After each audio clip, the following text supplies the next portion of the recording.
En este clip hablaremos sobre el procedimiento, los cuidados posteriores a la intubación endotraqueal y las posibles complicaciones asociadas. Los artículos que vamos a mencionar a continuación deben estar disponibles en donde se brinde atención a recién nacidos que puedan requerir intubación. Estos escenarios serían sala de partos, unidad de cuidados intensivos neonatales, salas de emergencia y salas de cirugía. Iniciemos con los elementos de protección personal. Es imprescindible usar gorro, tapabocas y guantes estériles.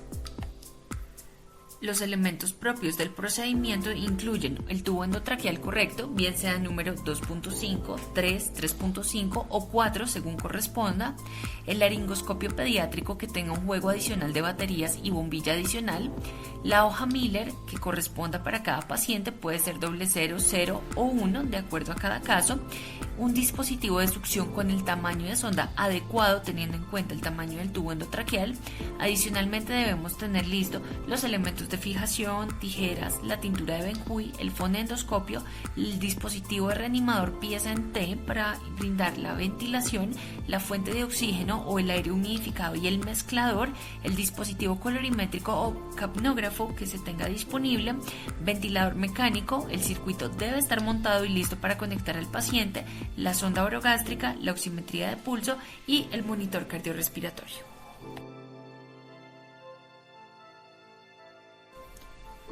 Es indispensable contar con el consentimiento informado, el cual debe estar debidamente explicado a los familiares, diligenciado en su totalidad y firmado. Dentro de las actividades de planificación del procedimiento, se debe revisar la historia clínica del paciente e identificar los factores de riesgo asociados.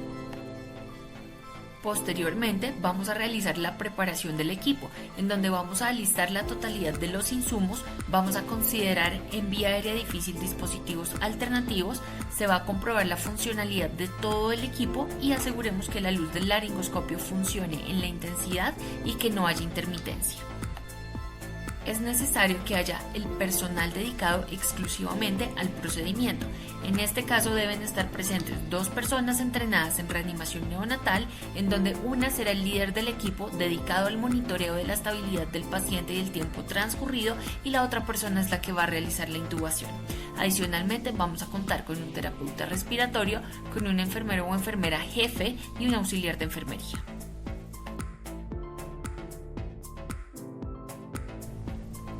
Es fundamental verificar los correctos del paciente, es decir, vamos a ver que sea el paciente correcto, el procedimiento correcto, el equipo correcto y completo para realizarlo.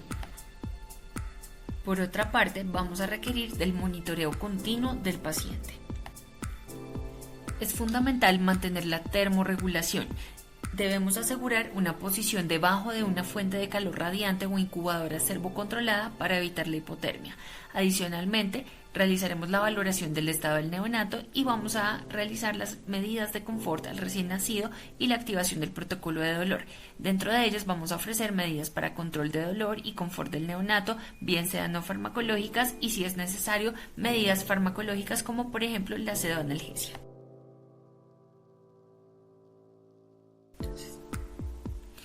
La premedicación puede disminuir el dolor y las molestias de una intubación no urgente. La evidencia práctica sugiere que también puede mejorar el éxito de la intubación, disminuir el tiempo que se tarda en intubar y prevenir algunas complicaciones. Tener en cuenta que los neonatos que se someten a intubaciones orotraqueales sin premedicación tienen un riesgo de presentar complicaciones o respuestas adicionales como hipertensión sistémica, bradicardia, hipoxemia y aumento de la presión intracraneal. Tener en cuenta que el manejo farmacológico debe tener un perfil de farmacocinética y farmacodinamia en el que su perfil ofrezca un inicio rápido y una acción de corta duración. Dentro de los medicamentos que podemos manejar en este punto, podemos hacer uso de agentes analgésicos, dentro de los cuales el fentanilo se recomienda por la Academia Americana de Pediatría, y otra opción propuesta es el remifentanilo y la morfina. Adicionalmente, tenemos los agentes sedantes e hipnóticos, en donde la Academia Americana de Pediatría señala que el propofol y el tiopental son agentes hipnóticos aceptables para los recién nacidos prematuros y a término, y que el midazolam es el único sedante aceptable para los recién nacidos a término, junto con un agente analgésico. De otro lado, tenemos los agentes bloqueantes neuromusculares, en donde la Academia Americana de Pediatría señala que el becuronio o el rocuronio con succinilcolina y pancuronio también son agentes aceptables.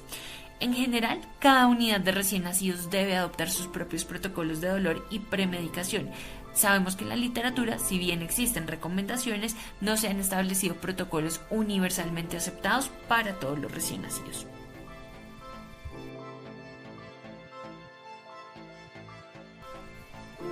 Primero, vamos a realizar la técnica de asepsia y antisepsia, el lavado de manos quirúrgico y el uso de materiales de protección personal. Seguido, vamos a preparar los materiales estériles del procedimiento.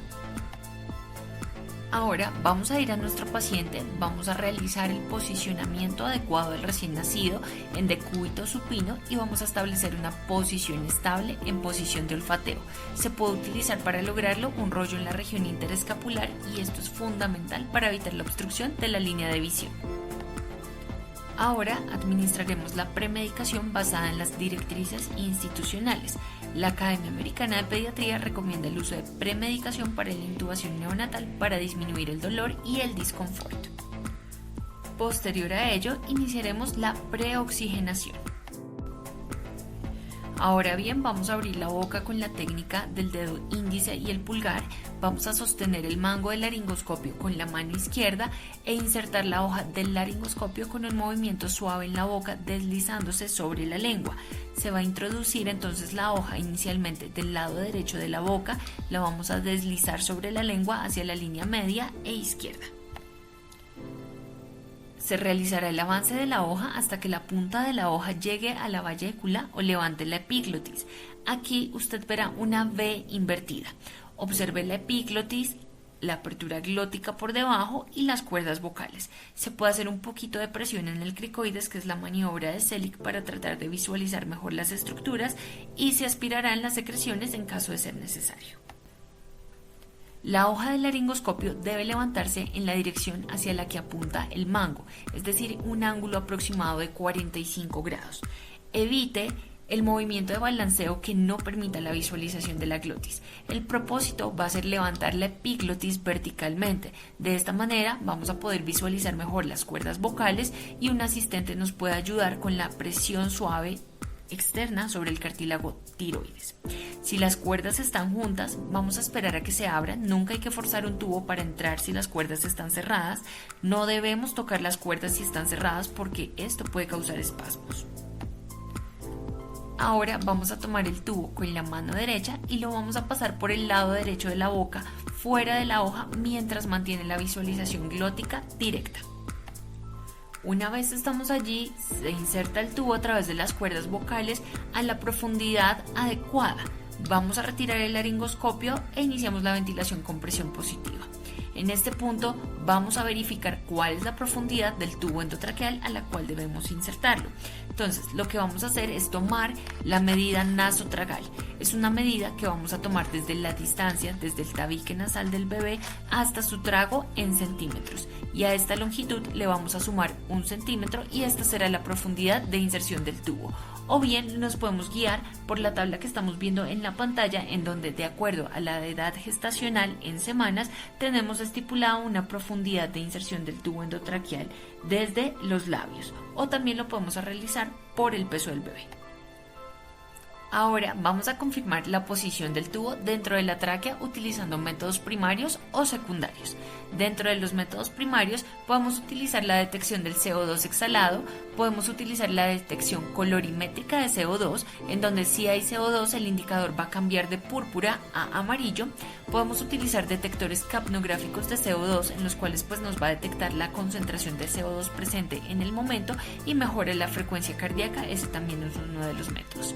Ahora, dentro de los métodos secundarios podemos utilizar la auscultación con ruidos respiratorios bilaterales iguales en axilas y ausentes sobre el estómago, la expansión simétrica del tórax con la ventilación con presión positiva y la toma de la radiografía de tórax para confirmar la posición del tubo en la tráquea.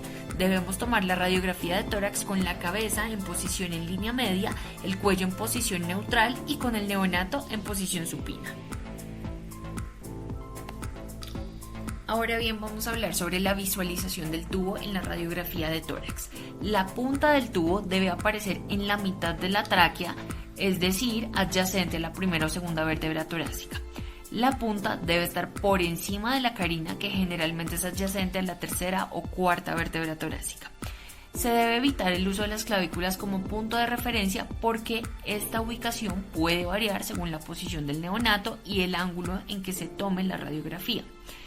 En este caso, en la primera imagen de la izquierda vemos una colocación correcta del tubo endotraqueal con la punta junto a la segunda vértebra torácica, mientras que en la imagen de la derecha lo que vemos es una colocación incorrecta porque la punta del tubo endotraqueal se introdujo demasiado, está tocando la carina, se acerca al bronquio derecho principal y el pulmón izquierdo está colapsado. Otra opción para verificar imagenológicamente el tubo es usar POCUS. Una vez se ha verificado que el tubo está en una adecuada posición o se ha reposicionado, que en caso de que esté sobreinserto vamos a tomar la medida de la profundidad en exceso, se retira justamente esa distancia y nuevamente se confirma la posición.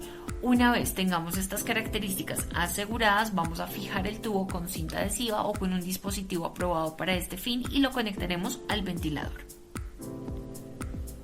Los intentos de intubación deben limitarse a aproximadamente 30 segundos y deben suspenderse antes si hay hipoxia o bradicardia significativa.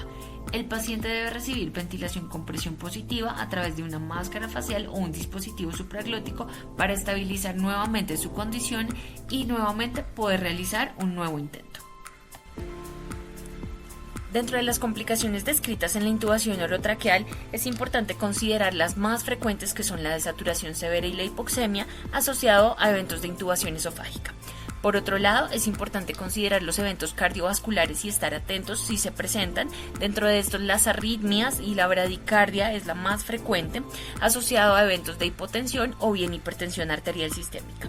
Por otro lado, se puede presentar intubación selectiva. En el procedimiento podemos presentar emesis, que puede tener un componente aspirativo o no. Se puede presentar trauma de encías, labios o a nivel dental, o se puede presentar epistaxis también. Es importante considerar que puede haber casos en los que se presente laringoespasmo, edema laringio, lesión de cuerdas vocales o dislocación del cartílago aritenoide. Por otro lado, se puede presentar trauma de las vías respiratorias, perforación de la hipofaringe o de la tráquea y hemorragia a nivel esofágico. Por último, es importante considerar que en algunos casos las complicaciones pueden ser tan graves que pueden llevar a paro cardíaco y a muerte del paciente.